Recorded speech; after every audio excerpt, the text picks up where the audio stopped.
everyone. Welcome to a podcast that talks about various education issues from a perspective that often overlooked. Let me introduce myself. I'm Acha. And I'm Rahma. Today we're discussing an important topic that often gets ignored, mental health among students and teenagers.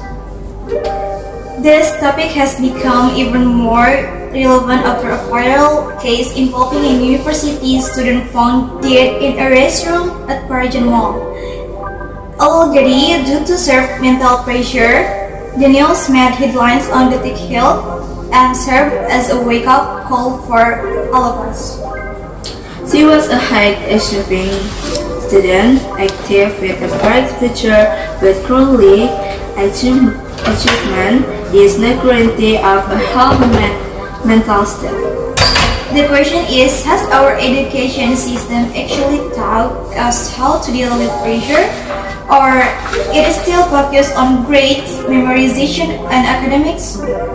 Sure, the curriculum not promotes high-order thinking skills like critical thinking, problem solving, and creativity, but are we also learning about stress, burnout, how to ask for help?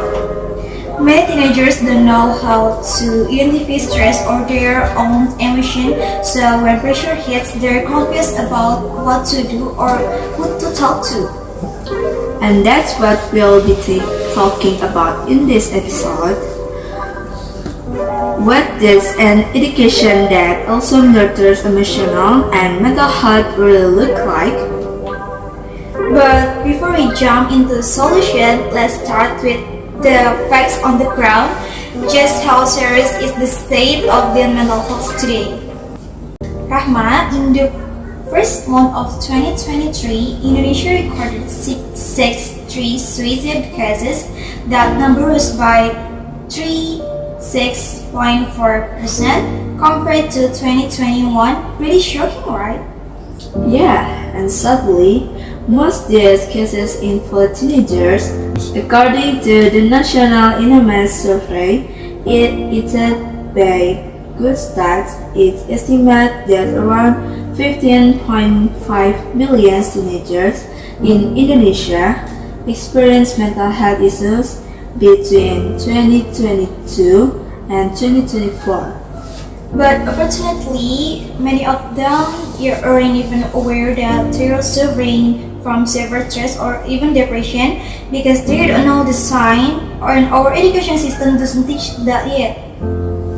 And let's not forget recent real-life case that shocked the public. A 20 years old university student with the initial NG was found dead in a restroom at Paragon Mall, and her farewell note revealed deep pressures and loneliness.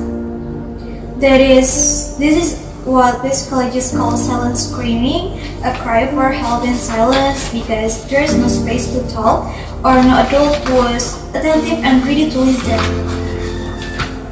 And we can completely blame the student either. The truth is, according to the Ministry of Health and Perspective, many schools in Indonesia are simply ready to provide mental health education. Schools are still busy increasing grades, rankings, and discipline, but will teaching them how to deal with failure, or even just helping them realize that stress is normal and manageable? Not to mention our culture often makes teens afraid to speak up, afraid of being labeled weak, dramatic, or lacking a friend. So they stay silent, and that's what makes it dangerous. Clearly, this is a mental health emergency among teenagers, and schools have not yet become safe space to talk, learn, or recover. So if we dig a little deeper, what are the factors within the education system itself that are making teenagers' mental health even more preserved? If we dig deeper, one of the main causes of mental health issues among students at school is academic pressure and grades. Exactly.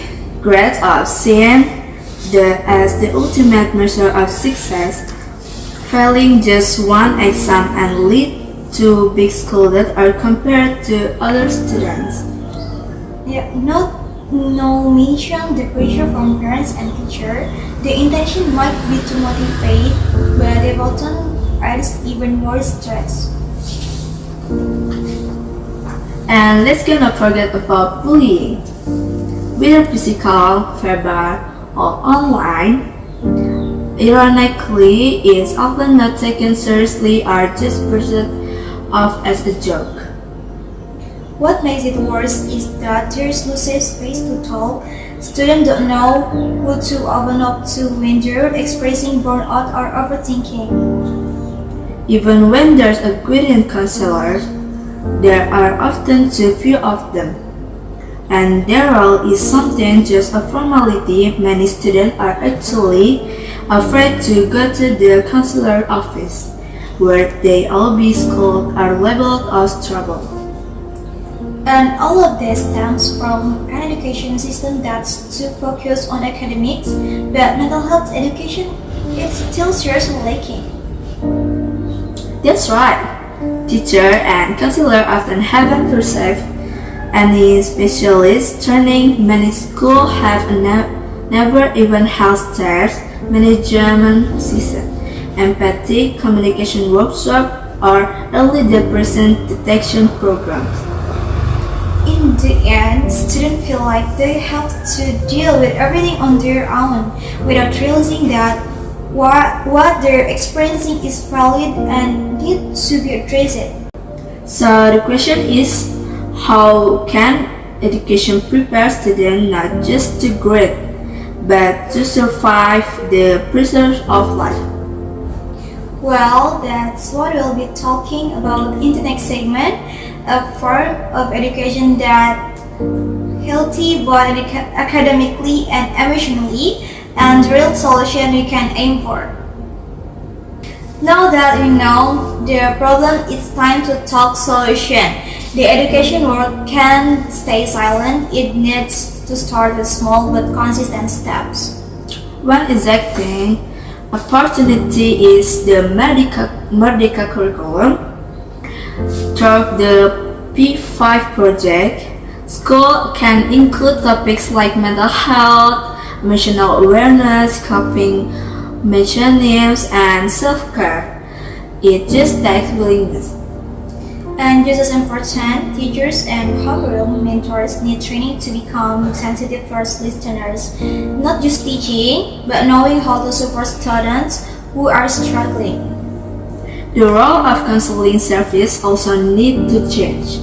It shouldn't just be formalities, it must become a safe, friendly, and protective space to students won't be afraid to reach out. We also need to directly educate students about recognizing emotion, basic coping strategies, stress management, and self-awareness. Simple things but done regularly.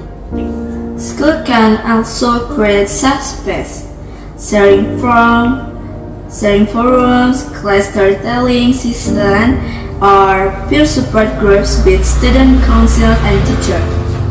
And it's super important to break the stigma. Seeing a paraplegic isn't a weakness, it's a form of self-care. I even talk about holding activities with the student council, the school clinic teachers and students like No Pressure Day and Wall of Admission or even a school podcast. The goal is simple.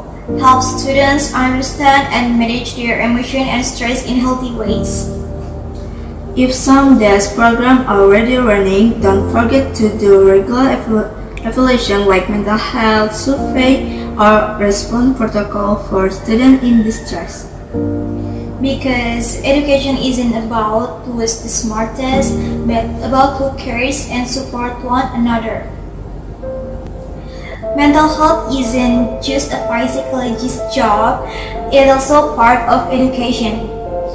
Schools shouldn't just sharpen the mind, but also nurture the soul. Students are human beings, not grand machines.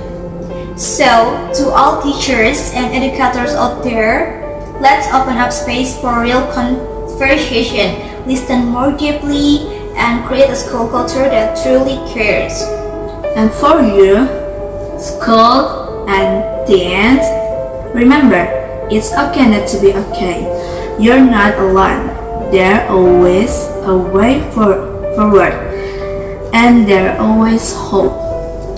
Let's hope that one day, education in Indonesia won't just create academically smart students, but also those who are emotionally resilient, mental health, and care for others.